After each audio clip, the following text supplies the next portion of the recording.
السلام علیکم ورحمۃ اللہ تعالی وبرکاتہ۔ مرکز اہل سنت جامعہ رضویہ منظر اسلام کے یوٹیوب چینل ہم سبق درس نظامی میں آپ کا خیر مقدم ہے۔ پیارے بچوں، جنہوں نے ہمارے چینل کو اب تک سبسکرائب نہیں کیا ہے وہ ضرور سبسکرائب کر لیں اور بیل آئیکن بھی دبا دیں تاکہ ہر ایک ویڈیو کی نوٹیفیکیشن اپلوڈ کرتے ہی آپ تک پہنچ جائے، اور اپنے ساتھیوں سے بھی شیئر کریں۔ بات پسند آئے تو لائک بھی کریں اور اپنے قلبی تأثر کو کمنٹ کر کے ضرور بتائیں۔ اب آپ کے سامنے جامعہ رضویہ منظر اسلام کے ایک اہم اور ماہر استاد حضرت مولانا مفتی محمد ابراہیم صاحب قبلہ ہدایہ کا درس دیں گے۔ آپ ان کی گفتگو کو بغور سماعت فرمائیں۔ بسم اللہ الرحمن الرحیم۔ والغلبة على العقل بالإغماء والجنون۔ نواقض وضو کا ذکر چل رہا ہے۔ ما قبل میں کچھ نواقض وضو کا ذکر فرمایا، اب یہاں سے اور ذکر فرماتے ہیں کہ اغما کی وجہ سے عقل پر غلبہ ہو جانا، اغما کی وجہ سے عقل پر غلبہ ہو جانا اور جنون، یہ بھی ناقض وضو ہیں۔ دو چیزیں یہاں پر ذکر کی مصنف نے، اغما اور جنون۔ اغما یہ ایک قسم کا مرض ہوتا ہے جو انسان کو کمزور بنا دیتا ہے۔ یہاں پر مراد اس سے یہ ہے کہ عقل مغلوب ہو جائے، سبب اس کا کچھ بھی رہا ہو، عقل مغلوب ہو جائے۔ عقل کا مغلوب ہونا یہ بھی سبب ہے نقض وضو کا۔ اور دوسرا یہاں پر ذکر کیا جنون۔ جنون یہ ایسا مرض ہوتا ہے جو عقل کو زائل کر دیتا ہے، عقل کو سلب کر دیتا ہے۔ تو اغما کی حالت میں عقل مغلوب ہوتی ہے اور جنون کی حالت میں عقل مسلوب ہوتی ہے۔ اغما کی وجہ سے عقل میں مغلوب ہونا پایا جاتا ہے، اور اگر جنون ہو تو وہاں پر عقل بالکل سلب ہو جاتی ہے، مسلوب ہو جاتی ہے عقل۔ یہی وجہ ہے کہ انبیاء علیہم السلام کے حق میں اغما تو جائز ہے لیکن جنون جائز نہیں ہے۔ انبیاء پر جنون طاری نہیں ہو سکتا چونکہ اس میں عقل مسلوب ہوتی ہے۔ بہرحال یہاں پر جو بیان کرنا مقصود ہے وہ یہ کہ اغما کی حالت اور جنون کی حالت یہ بھی ناقض وضو ہیں۔ جیسے نوم کی بنیاد پر جو کروٹ پر لیٹ کر ہو، ایسی نیند جس میں استرخاء مفاصل ہو، وہ ناقض وضو ہے۔ ایسے ہی جنون اور اغما یہ بھی ناقض وضو ہیں۔ دلیل مصنف ہدایہ نے یہ ذکر کی کہ ان دونوں میں یعنی اغما اور جنون میں، ان میں سے ہر ایک میں استرخاء مفاصل اس سے بڑھ کر ہے جو نیند میں پایا جاتا ہے۔ ان دونوں میں سے ہر ایک میں استرخاء مفاصل مضطجعاً جو پیچھے ذکر کیا تھا نا، تو کروٹ پر لیٹ کر سونے میں جو استرخاء مفاصل ہوتا ہے، ان دونوں میں سے ہر ایک میں اس سونے سے بڑھ کر استرخاء مفاصل ہے، بڑھ کر استرخاء مفاصل ہے۔ اور جب نوم کی حالت میں اگر استرخاء مفاصل ہو تو وہ ناقض وضو ہے، پڑھا کل کے سبق میں آپ نے مکمل تفصیل۔ تو جب اس سے بڑھ کر استرخاء مفاصل ان دونوں میں پایا جا رہا ہے تو یہ بھی ناقض وضو ہوں گے۔ ایک بات یاد رکھنا، اغما تمام حالتوں میں ناقض وضو ہے، تمام حالت میں، یعنی کسی بھی حال میں اغما کا ہونا پایا جائے، چاہے قیام کی حالت میں ہو چاہے قعود کی حالت میں ہو چاہے کسی اور حالت میں ہو، ہر حال میں یہ ناقض وضو ہے۔ تو جیسے اغما ہر حال میں ناقض وضو ہے، قیاس کا تقاضا تو یہ تھا کہ نیند بھی ہر حال میں ناقض وضو ہو، کہ اگر قیام میں نیند آ جائے تب بھی ناقض وضو ہو، قعود میں ہو تب بھی ناقض وضو ہو، رکوع و سجود میں ہو تب بھی ناقض وضو ہو۔ قیاس کا تقاضا تو یہی تھا، لیکن ہم نے حدیث رسول صلی اللہ علیہ وسلم پر عمل کیا ہے اور اس کی وجہ سے ہم نے قیاس کو ترک کر دیا ہے۔ چونکہ حدیث میں یہ ہے کہ اگر پڑھا آپ نے کل، اگر کوئی انسان حالت قیام و قعود میں سویا یا رکوع و سجود میں سویا تو اس پر وضو واجب نہیں ہے۔ اور دوسری بات یہ، چونکہ اغما نیند سے قوی ہے نا، اغما نیند سے قوی ہے، اس لیے اغما کو نیند پر قیاس نہیں کیا جا سکتا، چونکہ یہ قوی ہے اور قوی کو غیر قوی پر قیاس نہیں کیا جاتا۔ اغما قوی ہے، اس پر کیا دلیل ہے؟ اس پر دلیل یہ ہے کہ جس انسان پر اغما طاری ہو اس کی وجہ سے عقل مغلوب ہو جائے تو اس کو متنبہ کرنا اور اس کو بیدار کر نہیں کیا جا سکتا، اس کو متنبہ نہیں کیا جا سکتا۔ اس کے برخلاف سونے والا انسان ہے کہ اگر وہ سو رہا ہے تو اگر اس کو متنبہ کیا جائے تو وہ اس سے متنبہ ہو جاتا ہے اور بیدار ہو جاتا ہے۔ اور جنون چونکہ اغما سے بھی اقوی ہے، اس لیے کہ اغما میں تو عقل مغلوب ہوتی ہے اور جنون میں عقل بالکل ہی مسلوب ہو جاتی ہے، اس لیے جنون بدرجے اولا ناقض وضو ہو۔ اب آپ ترجمہ دیکھیں، والغلبۃ علی العقل اور بالاغماء، اور اغما کی وجہ سے عقل پر غلبہ ہو جانا، والجنون اور جنون ہونا، مجنون ہونا، لأنہ یہ ناقض وضو ہیں، لأنہ فوق النوم مضطجعا فی الاسترخاء، اس لیے کہ یہ استرخاء مفاصل میں کروٹ پر سونے سے بڑھ کر ہے۔ کون؟ یہ دونوں، اغما اور جنون، ان دونوں میں سے ہر ایک استرخاء مفاصل کے ہونے میں کروٹ پر سونے سے بڑھ کر ہے۔ والاغماء حدث فی الاحوال کلھا، اور اغما تمام احوال میں حدث ہے، وہو القیاس فی النوم، اور یہی قیاس آتا ہے نیند میں بھی، الا مگر یہ کہ انا عرفناہ بالاثر، ہم نے نیند کو جانا ہے اثر کے ذریعے، حدیث کے ذریعے۔ والاغماء فوق، اور اغما اس سے بڑھ کر ہے، نیند سے بڑھ کر ہے، فلا یقاس علیہ، اس پر قیاس نہیں کیا جا سکتا۔ والقہقہۃ فی صلاۃ ذات رکوع و سجود، یہاں سے ایک اور ناقض وضو کا ذکر فرماتے ہیں کہ قہقہا لگانا رکوع و سجود والی نماز میں یہ بھی ناقض وضو ہے۔ قہقہا لگانا ناقض وضو ہے رکوع و سجود والی نماز میں۔ البتہ قیاس اس بات کا تقاضا کرتا ہے کہ قہقہا سے وضو نہ ٹوٹے قہقہا لگانے سے، وضو باطل نہ ہو۔ یہی امام شافعی کا قول ہے۔ کیوں؟ اس لیے کہ اس میں خروج نجاست نہیں پایا جاتا۔ جب خروج نجاست نہیں تو قیاس اس بات کا تقاضا کرتا ہے کہ اس سے وضو بھی نہیں ٹوٹنا چاہیے۔ یہی وجہ ہے کہ اگر قہقہا لگایا نماز جنازہ میں یا سجدہ تلاوت میں یا خارج نماز میں انسان نے قہقہا لگایا تو اس کا وضو نہیں ٹوٹتا ہے۔ تو قیاس کا تقاضا تو یہی ہے کہ اس سے وضو نہیں ٹوٹنا چاہیے۔ امام مالک، امام شافعی اور امام احمد نے بھی یہی فرمایا ہے کہ قہقہا ناقض وضو نہیں ہے، اور یہی قیاس و حضرات کی دلیل بھی ہے، کیونکہ ان میں خروج نجاست نہیں ہے۔ ہمارے احناف کا مذہب یہ ہے کہ نہیں، وضو ٹوٹ جائے گا، اور ہم نے اس پر عمل کیا ہے حدیث پر کہ ایک مرتبہ نبی اکرم صلی اللہ علیہ وسلم نماز پڑھا رہے تھے، ایک اعرابی آئے جن کی بینائی کمزور تھی اور وہ گڑھے میں گر پڑے۔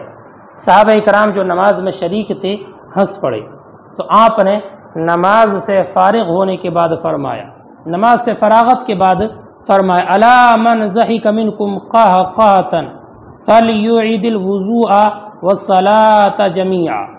اس حدیث کی بنیاد پر ہم نے قیاس کو ترک کیا ہے اور حدیث پر عمل کیا ہے، کیونکہ اس جیسی حدیث کے ذریعے، چونکہ یہ حدیث مشہور ہے اور حدیث مشہور کی وجہ سے قیاس کو چھوڑا جاتا ہے، لہذا قیاس کو چھوڑا گیا اور حدیث پر عمل کیا گیا۔ اب چونکہ یہ جو حدیث وارد ہوئی ہے نماز کاملہ میں وارد ہوئی ہے، نماز کاملہ سے مراد رکوع و سجود والی نماز ہے، اس نماز میں یہ وارد ہے، تو اب یہ اپنے مورد پر ہی رہے گی، اور چونکہ یہ خلاف قیاس ہے اس لیے اسی پر اکتفا کیا جائے گا اور اس سے آگے یہ حکم تجاوز نہیں ہو۔ لہذا کہا کے ذریعے وضو کا ٹوٹنا صرف رکوع و سجود والی نماز میں ہوگا، دوسری نمازوں میں نہیں، کیونکہ جو حکم خلاف قیاس ہوتا ہے اس پر دوسرے احکام کا قیاس کرنا صحیح اور جائز نہیں ہوتا ہے۔ والقہقہۃ فی صلاۃ ذات رکوع و سجود، اور قہقہہ لگانا رکوع و سجود والی نماز میں۔ والقیاس انہا لا تنقض، اور قیاس یہ ہے کہ قہقہہ ناقض وضو نہ ہو، وہو قول الشافعی، یہی امام شافعی کا قول ہے، امام احمد بن حنبل امام مالک کا قول ہے۔ لأنہ لیس بخارج نجس، اس لیے کہ اس میں خروج و نجاست نہیں، ولہذا لم یکن حدثا فی صلاۃ الجنازہ، اسی وجہ سے یہ حدث نہیں ہے نماز جنازہ میں، سجدہ تلاوت میں اور خارج نماز میں۔ ولنا قولہ علیہ السلام، ہماری دلیل نبی اکرم کا ارشاد، الا من ضحک منکم، خبردار سنو تم میں سے جو انسان ہنسا قہقہہ لگا کر، فلیعد الوضوء والصلاۃ جميعا، تو وہ نماز اور وضو دونوں کا اعادہ کرے۔ وہ بمثلہ، اور اس جیسی حدیث یعنی حدیث مشہور سے، یترک القیاس، قیاس کو چھوڑ دیا جاتا ہے۔ والاثر وارد فی صلاۃ مطلقہ، اور یہ حدیث وارد ہے نماز مطلقہ رکوع و سجود والی نماز میں، فیقتصر علیہ، پس اسی پر مقتصر ہوگی، اسی پر اکتفا ہوگا۔ والقہقہۃ ما یکون مسموعا لہ ولجیرانہ، اب یہاں سے قہقہہ کی تعریف کی ہے، فرماتے قہقہہ وہ یہ ہے کہ جو انسان کو خود سنائی دے اور پاس والے کو بھی سنائی دے۔ والقہقہۃ ما یکون مسموعا لہ ولجیرانہ، اور قہقہہ وہ ہے جو خود سنائی دے اور پڑوس والے کو سنائی دے۔ والضحک ما یکون مسموعا لہ دون جیرانہ، اور ضحک یہ ہے کہ اس کو خود سنائی دے پڑوسی کو نہیں۔ وہو علی ما قیل یفسد الصلاۃ دون الوضو، اور وہ جیسے کہ کہا گیا ہے کہ یہ نماز کو فاسد کر دے گا، وضو کو نہیں کرے گا۔ والدابۃ تخرج من الدبر ناقضۃ، فرماتے ہیں اور کیڑا جو پاخانے کے راستے سے نکلے یہ وضو کو توڑنے والا ہے۔